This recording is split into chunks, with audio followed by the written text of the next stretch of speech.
ولولا إذ دخلت جنتك قلت ما شاء الله لا قوة إلا بالله. Kalau kamu masuk ladang kamu, hendaklah kamu mengucapkan Masya Allah. Semua berjalan terjadi dengan kehendak Allah. Masya Allah, semua terjadi dengan kehendak Allah. La quwwata illa billah. Tidak ada kekuatan kecuali dengan pertolongan Allah. Ini kalau masuk ladang, lihat pohon, lihat rumput, lihat tandur, lihat orang macul, orang luku, garu, matun. Masya Allah, la quwwata illa billah. Dalam satu hadis dikatakan, kalau Allah memberi nikmat kepada seseorang, kemudian dia melihat nikmat itu dan dia mengucapkan Masya Allah, la quwwata illa billah, maka nikmat itu akan dijaga oleh Allah. Innal hamdalillah nasta'inuhu wa nastaghfiruh wa nu'minu bihi wa natawakkalu alayhi wa na'udzu bihi min shururi anfusina min sayyiati a'malina. من يهدي الله فلا مضل له ومن يضلل فلا هادي له.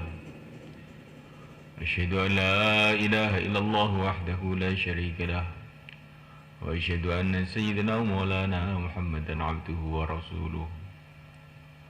اللهم صل وسلم وبارك عليه وعلى آله وأصحابه والتابعين لهم إلى يوم القيامة. أما بعد. Hadirin mulaikan.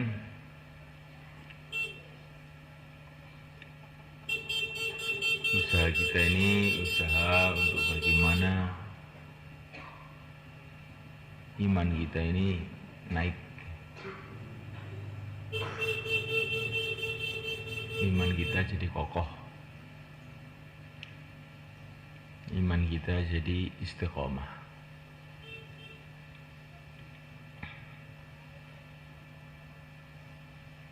Kalau iman kita ini lurus, seluruh amalan kita akan ada nilai besar di sisi Allah, sehingga mendatangkan pertolongan Allah di dunia dan pahala Allah di akhirat.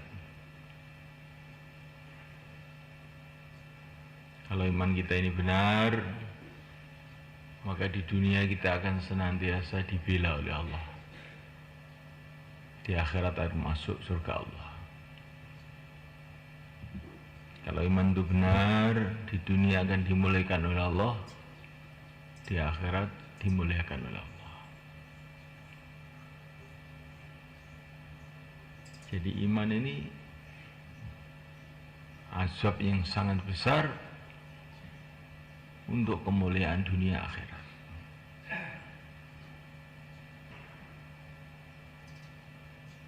Karena itu kita usaha bagaimana iman kita ini naik, iman kita kokoh, iman kita istiqomah. Sudah menjadi sunnatullah. Iman itu ada kaitannya dengan usaha iman. Kalau usaha iman naik, maka iman naik. Kalau usaha iman kokoh, maka iman jadi kokoh. Kalau usaha iman istiqomah, maka iman akan jadi istiqomah.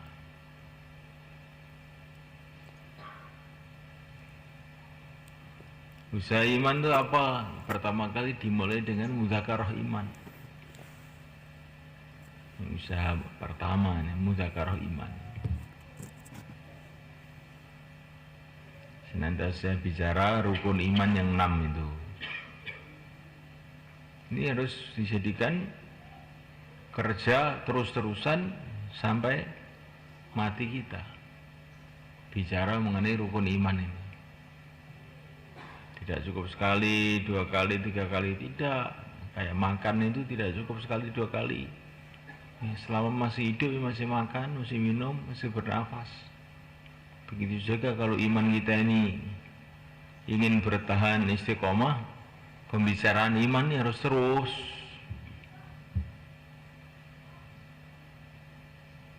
Maka semulaikan orang yang baru masuk Islam diajari pembicaraan iman. La ilaha illallah Muhammadur Rasulullah. Kalimah iman ini. Orang yang sudah lama masuk Islam pun perlu terus bicara ini. Nabi mengatakan aktsiru min qouli la ilaha illallah. Perbanyaklah mengucapkan la ilaha illallah untuk memperbarui iman kamu. Memperbarui. Jadi iman itu kadang-kadang jadi lama. Seperti baju itu kalau sudah lama bagaimana? Enggak dicuci, jadi kotor, jadi usang, diperbarui. Begitu juga iman itu perlu diperbaharui dengan memperbanyak berbicara, mendengarkan, merenungi mengenai la ilaha illallah. Bahkan sudah mau mati pun kita ini diperintahkan untuk senantiasa mengucapkan dan mendengarkan la ilaha illallah. Suruh mendengarkan laqinu mautakum.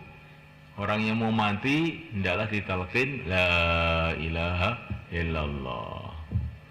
Mengucapkan barang siapa yang akhir hayatnya mengucapkan la ilaha illallah, dia akan masuk surga.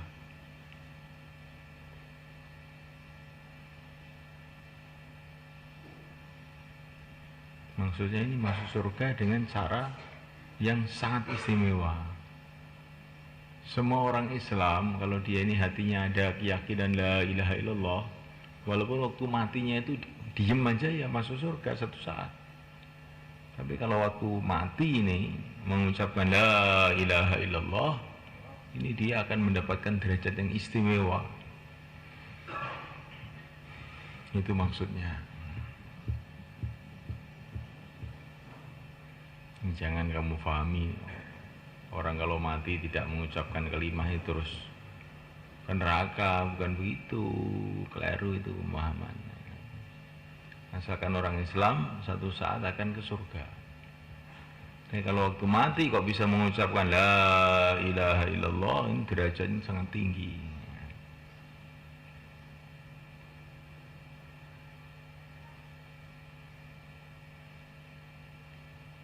Jadi maknanya ini pembicaraan iman, berbicara mengenai la ilaha illallah ini terus.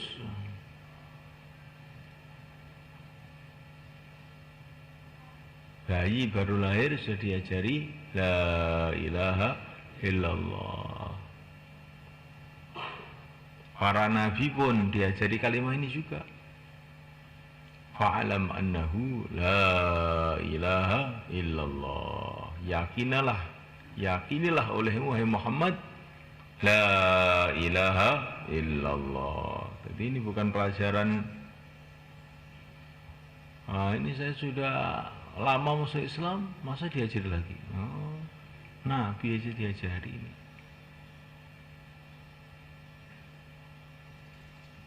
Karena tingkatan kemantapan terhadap la ilaha illallah itu bertingkat-tingkat. La ilaha illallah itu seperti kabel setrumnya tingkat-tingkat. Ada yang 5 watt, ada yang 1000 watt, ada 100.000 watt. Nah kita ini bagian 5 watt atau bagian berapa? 1 watt. Kalau bayan ngantuk itu 1 watt. Kalau agak melilik sedikit itu 5 watt. Kalau di taskil langsung berdiri itu 100 watt. Siap berjuang, siap mati fisabilillah. Nah ini 1000 watt itu. Nah, ini bukan orang lama, bukan orang baru.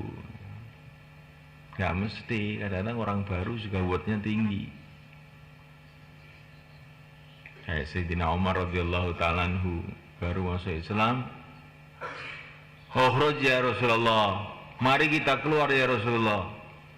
Jauhlah di Mekah ini. Karena nggak ada orang yang berani jauh lah waktu itu. Karena kalau jauh lagi ya buki orang satu kampung.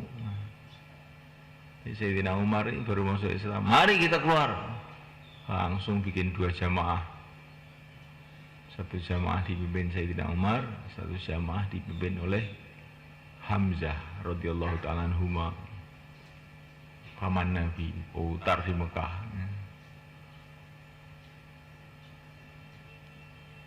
Seperti tukang sihir pada zaman Fir'aun, baru masuk Islam, buatnya sudah naik, siap mati, diancam oleh Fir'aun, kamu kalau masuk Islam tak bunuh. Oh, saya nggak takut, dibunuh malah cepat ke surga saya. Nah, ini buatnya itu naik ini. Kalau di taskil kok. Juberi kalau di taskil tertawa aja itu, maksudnya iya apa tidak nggak tahu. Itu nanti ini namanya buatnya ini khawatir turun nih buatnya ini. Maka ini kalimah ini kita bicarakan lagi dan lagi supaya mantapnya itu tambah. Mantapnya itu tambah. Diucapkan lagi dan lagi, dengarkan lagi dan lagi, direnungi lagi dan lagi.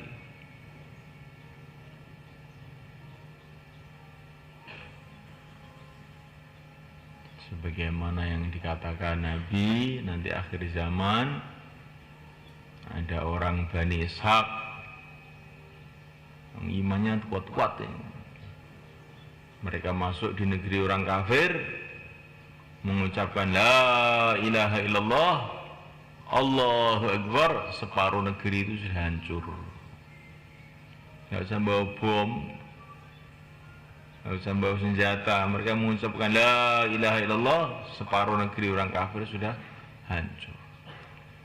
Mereka mengucapkan lagi la ilaha illallah, separuh lagi hancur lagi. Jadi baru mengucapkan la ilaha illallah saja ini, kalau ini ucapan ini betul-betul dari lubuk hati, ini bisa menghancurkan kebatilan-kebatilan.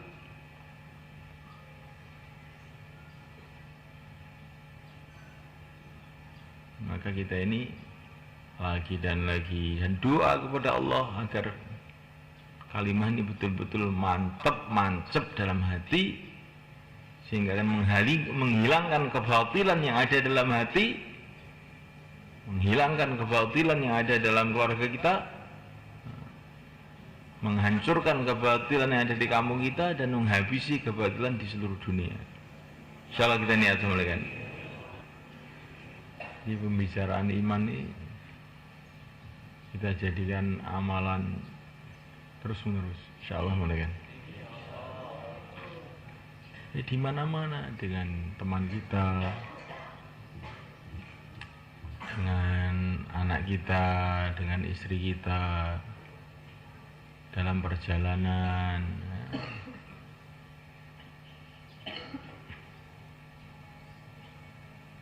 Pokoknya setiap kesempatan. Nabi itu mengajari kita begitu. Ada hujan, maka Nabi mengatakan, kalau ada hujan begini, manusia ada 2 golongan. Ada yang sebagian ngomong, memang sudah ini waktunya hujan ini, maka berarti dia ini iman kepada musim, ingkar kepada Tuhan. Ada yang mengatakan kalau ada hujan itu, ini hujan dari Allah, nah, maka ini berarti iman kepada Allah, kata Nabi. Maka ada hujan, Nabi itu keluar rumah, mengambil air hujan, minum air hujan. Kemudian beliau mengatakan, ini baru saja air ini diciptakan oleh Allah, kata Nabi. Ya, air ini baru saja diciptakan oleh Allah. Maknanya Nabi itu kesempatan apa-apa itu senantiasa bicara mengenai keagungan Allah Subhanahu wa Ta'ala. Ya, kita ini lihat daun hijau-hijau, ini baru saja diciptakan oleh Allah. Ini yang dihijaukan oleh Allah, ini dimerahkan oleh Allah, ini dikuningkan oleh Allah, ini dimaniskan oleh Allah. Semua karena kehendak Allah. Sebagaimana dalam Al-Quran, walaula in dakhalta jannataka qulta ma syaa Allah la quwwata illa billah. Kalau kamu masuk ladang kamu, hendaklah kamu mengucapkan Masya Allah. Semua berjalan terjadi dengan kehendak Allah. Masya Allah, semua terjadi dengan kehendak Allah. La quwwata illa billah. Tidak ada kekuatan kecuali dengan pertolongan Allah. Ini kalau masuk ladang, lihat pohon, lihat rumput, lihat tandur, lihat orang macul, orang luku, garu, matun. Masya Allah, la quwwata illa billah. Dalam satu hadis dikatakan, kalau Allah memberi nikmat kepada seseorang, kemudian dia melihat nikmat itu dan dia mengucapkan Masya Allah, la quwwata illa billah, maka nikmat itu akan dijaga oleh Allah. Nah, kalau di Pakistan tuh rumah ditulisi Masya Allah, la quwwata illa billah, mobil ditulisi Masya Allah, la quwwata illa billah. Maksudnya kalau orang melihat biar membaca Masya Allah, la quwwata illa billah, maka rumah itu dijaga oleh Allah. Kalau kita punya anak kok rajin mau ngaji, Masya Allah, la quwwata illa billah, nanti dijaga oleh Allah. Bukan rajin tahu-tahu belok, sudah baik tahu-tahu nakal. Kita melihat diri sendiri juga begitu. Nih santri-santri baru, santri baru kamu melihat diri kamu, kok saya kok mau ngaji nih, Masya Allah, la quwwata illa billah. Biar nggak nakal. Nanti kalau nggak dijaga oleh Allah, ngaji baru 1 juz nggak tahan, ingin pulang, akhirnya jadi satpam, yang mestinya jadi ulama jadi satpam, karena tidak dijaga oleh Allah. Supaya dijaga, Masya Allah, la quwwata illa billah. Apa saja nikmat, ucapkan begitu. Kita punya rumah, kita punya anak, kalau ketemu istrinya, Masya Allah, la quwwata illa billah. Tapi setelah khidmat ini, kan sekarang, kalau sekarang ini nggak boleh, Masya Allah, la quwwata illa billah. Dari istrinya itu jadi lurus, dijaga oleh Allah, tidak ngalor ngidul.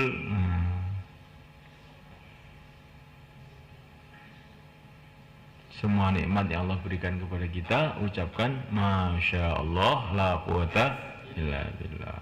Pembicaraan iman. Semua kehendak Allah, tidak ada kekuatan kecuali dengan pertolongan Allah. Pembicaraan iman ini penting. Jangan sampai kita ditipu oleh orang yang tidak tahu. Saya sudah tahu, gak usah bicara. Jangan begitu. Itu keliru. Memang kita disuruh oleh Allah melalui Rasulnya untuk senantiasa bicara iman. Rasa minder ya aku ngerti aku. Rasa minder ya aku ngerti. Ya banyak yang ngerti. Iki ben dijogo karo Gusti Allah. Masya Allah la quwata illa billah. Ben mancep nang jero ati. Ngerti ora mancep piye. Urusan dunia ini senantiasa kita bicarakan. Kita bicara mengenai makan tuh berapa ribu kali. Tiap hari bisa bicara. Mana makanannya, mana sarapannya, mana nasinya, mana tempenya, ya. Mana kopinya, mana tehnya. Jadi kita bicara makanan itu tiap hari. Mulai dari rakyat biasa sampai presiden, tiap hari mesti bicara makanan. Akhirnya makanan itu tertanam dalam hati. Kita ingin semua orang itu bicara iman, supaya iman mantep dalam hati. Apalagi kalau kita bicara iman dengan orang yang nggak mau, itu malah barokahnya tambah banyak itu. Bukan hanya dengan orang yang mau saja, dengan orang yang nggak mau itu. Termasuk orang yang ngantuk-ngantuk itu ajak bicara iman. Ini barokahnya tambah banyak. Itu ada mujahadah namanya. Makanya Nabi Musa suruh dakwah pertama bukan kepada orang yang dekat. Nah, bukan. Nabi Musa itu dakwah pertama kepada Fir'aun, orang yang paling ganas di dunia. Aneh tadi. Jadi kalau Rasulullah bicara iman kepada orang yang paling dekat di dunia, ada istrinya. Kan enak lu bicara dengan istrinya. Mudah. Fir'aun, kalau Nabi Musa kepada Fir'aun, kenapa ini kok bisa begitu? Nabi kita juga bicara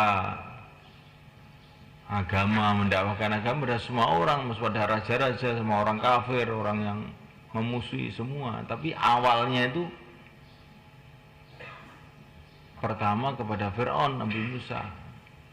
Tapi Nabi kita awalnya kepada Khadijah radhiyallahu ta'ala. Kenapa semulaikan? Karena Nabi kita ini saking sayang sama kita. Nanti kalau dicontohi dakwah sama orang yang musuhi, mungkin kita nggak kuat. Maka Nabi kita itu saking sayangnya sama kita, mencontohi dakwah itu dakwah sama istrinya sendiri. Supaya kita ini mudah. Oh, nek ngono ya iso aku. Kalau kamu suruh dakwah sama Pak Lurah, seperti cuman Pak Lurah, Pak RT ini mikir-mikir. Kemudian dakwah pada orang yang memusuhi tambah wedi. Maka dakwah pada istrinya sendiri. Nanti lama-lama imannya naik, bisa dakwah pada yang lain. Insya Allah kita niat semula kan. Kita bicara agama itu pada semua orang, yang mau, yang tidak mau. Maka kalau 2,5 jam itu jangan pilih-pilih. Wah, ini orangnya sudah senang, saya mau datang situ. Kelihatannya serem, saya nggak mau datang situ. Tidak. Semua kita datangi, semua kita ajak bicara agama. Yang mau, yang tidak mau, yang senang, yang tidak senang, ya baru iman kita nanti akan jadi naik. Akan jadi naik. Insya Allah kita niat semula kan. Dan di antara cara untuk meningkatkan iman, perbanyak mengamalkan sunnah Nabi. Ya, semua amalan yang ikut Nabi itu mendatangkan peningkatan iman. Makan ikut sunnah Nabi meningkatkan iman. Tidur juga begitu, ikut sunnah Nabi meningkatkan iman. Sholat, puasa, haji, apa saja yang ikut Nabi meningkatkan iman. Dan di antara cara untuk meningkatkan iman dengan sholat. Sholat ini kalau betul-betul kita kerjakan dengan sungguh-sungguh, iman akan naik. Menghadap pada Allah nggak naik gimana? Allah itu yang maha tahu, yang maha perkasa, yang maha kuasa, yang maha dermawan, yang maha pemurah, lagi maha pengasih. Orang kok menghadap pada Allah mesti akan dikasih hal-hal yang istimewa. Kita harus juga yang keyakinan begitu. Pokoknya saya sholat menghadap pada Allah, mesti Allah akan kasih hal-hal yang istimewa. Pasti iman kayak saya naik. Insyaallah ini aja mulai kan. Dan di antara cara menaikkan iman, taklim. Taklim itu kalau sungguh-sungguh iman akan naik. Dan di antara cara untuk menaikkan iman, zikir. Zikir itu juga menaikkan iman. Wa yahdi ilaihi man anab alladzina amanu wa tatma'innu qulubuhum bi dzikrillah ala bi dzikrillah tatma'innul qulub. Wa yahdi ilaihi man anab alladzina amanu wa tatma'innu qulubuhum. Jadi zikir ini mendatangkan hidayah. Bukan hanya mendatangkan hidayah saja, zikir ini akan mendatangkan kebaikan untuk orang yang di sekitarnya juga. Orang yang duduk bersama orang-orang zikir tidak akan celaka, kata Nabi. Zikir diperhatikan, insyaallah kan. Zikir itu tenanan ngoten, mungkin sekitar itu diape.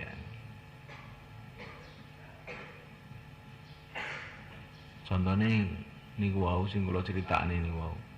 Bagaimana 70.000 orang Bani Ishaq mengucapkan La ilaha illallah, separuh negara orang kafir hancur. Jadi kalimah-kalimah iman, zikir itu ada kekuatannya itu. Dan di antara cara untuk meningkatkan iman yaitu akhlak yang baik. Namulaikan Allah Ta'ala. Akhlak yang baik itu meningkatkan iman.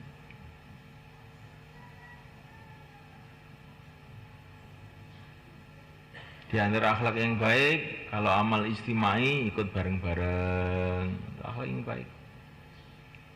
Maka dalam satu perjalanan Rasulullah bersama para sahabat, maka Rasulullah itu sholat sunnah ini terus hujan ya. Hujan itu hujan. Akhirnya Rasulullah itu sholat di atas unta. Semua para sahabat juga sholat di atas unta karena nggak bisa turun karena buacek semua.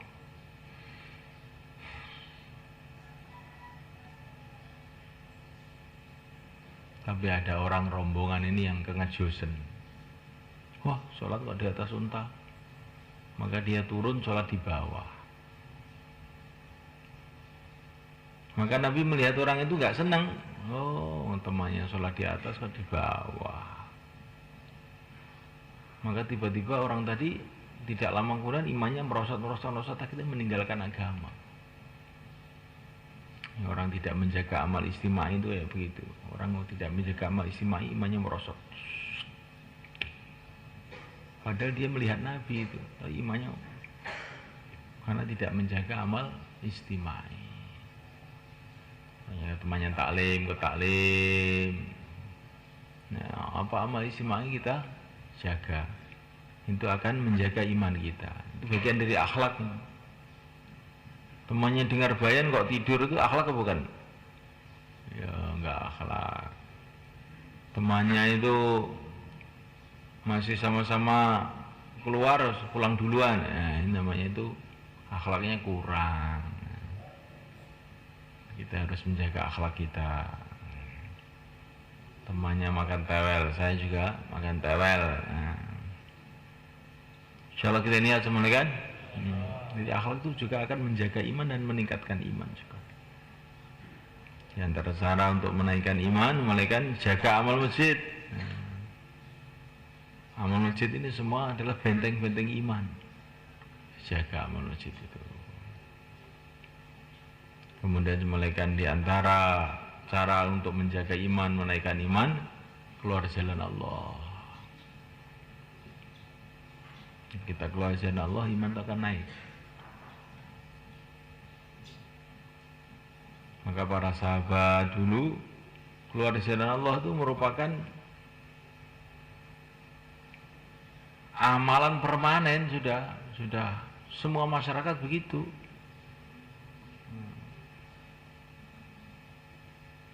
Nah, kita ingin masyarakat Islam sekarang ini menjadikan keluar dari jalan Allah ini sebagai amalan rutin mereka, amalan istiqomah mereka, permanen, pesantren permanen, sekolahan permanen, macul permanen, pasar permanen. Giliran dakwah ini sambilan. Giliran dakwah sambilan. Nggih nek wonten wekdal insyaallah. Kalau repot ya insyaallah tidak. Nah, ini akhirnya iman kita nggak bisa naik malah kan. Di zaman sahabat dulu kerja dakwah ini jadi kerja permanen. Permanen ini istiqomah, mesti ngoten niku. Kados ini macul niku ya 20 tahun ya istiqomah. Jenenge wong Boro umure wis 70 tahun isi teng Sabin. Karena rasa dikongkon, rasa diusuli, gak usah ditarget wis mangkat bendina. Ya dakwah niku kita usahakan begitu, insyaallah malaikat. Pokoknya seberangkat, tidak terkesan dengan keadaan-keadaan. Kalau namanya petani pergi ke sawah, ya, bawa pacul, dia melihat orang ke pasar, dia melihat orang ke kantor, pakai baju masuk, sepatunya mengkilat. Petani tidak peduli ke sawah. Ada orang walimah, ada orang apa, nggak peduli ke sawah, langsung terus macul. Tapi kalau petani ini terkesan dengan keadaan, bawa pacul, melihat orang ke pasar nggak jadi, paculnya diletakkan terus ikut ke pasar. Mau macul, ada orang walimah, ikut walimahan, nggak jadi macul. Ada orang khitanan, nggak jadi macul, letakkan paculnya. Ada orang ke kantor, kok enak temen nih orang yang kantor. Nah, nggak jadi macul. Kira-kira sawahnya terus gimana kira-kira? Nah, sawahnya tidak tergarap. Ya nggak cuma kan? Akhirnya bangkrut. Begitu juga dakwah itu jangan terkesan. Terus jalan. Ada orang ke pasar, ke ladang, kemana-mana, terus jalan fisabilillah. Insyaallah malaikat. Maka yang niat untuk 4 bulan, 40 hari,